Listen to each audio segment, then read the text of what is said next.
अगदी जलद व अचूक बातम्यांसाठी पाहत रहा महामीडिया 24 सदैव तत्पर। श्री लक्ष्मी सहकारी औद्योगिक वसाहत हातकणंगले येथील कालिया ग्रुप आयशू इंडस्ट्रीज या यंत्रमाग कारखान्यामध्ये ट्रान्सफॉर्मरचा स्फोट होऊन अचानक आग लागली। या आगीत 4 कामगार जखमी झाले असून त्यांच्यावर कोल्हापुरातील एका खासगी दवाखान्यात उपचार सुरू आहेत। आगीत सुमारे 50 लाखाचे नुकसान झाल्याचा प्राथमिक अंदाज आहे। याबाबतचा गुन्हा नोंद करण्याचे काम रात्री उशिरापर्यंत हातकणंगले पोलीस ठाण्यात सुरू होते। दीपक कांबळे वय वर्ष 45, रामनिवास चौधरी वय वर्ष 37, राहुल पाटील वय वर्ष 50 आणि अविनाश गिरी वय वर्ष 28 अशी 4 जखमींची नावे आहेत।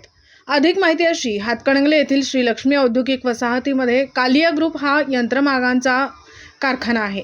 या कारखान्यात आयुष कालिया, पूजा भुतडा, दिनेश कुमार, रमेश कालिया, राजेश बांगडिया आणि नंदकुमार भुतडा हे 6 जण भागीदार म्हणून काम पाहतात। आज दुपारी कारखान्यातील ट्रान्सफॉर्मरचा अचानक स्फोट होऊन आग लागली। आगीत कारखान्यातील इलेक्ट्रिक साहित्य, वायरी जळून खाक झाल्या। आग विझवण्यासाठी अग्निशामक बंबांना पाचारण करण्यात आले। सुमारे 2.5 ते 3 तासांनी आग आटोक्यात आणली गेली। या आगीत सुमारे 50 लाखांचे नुकसान झाले असून 4 कामगारही जखमी झाले आहेत।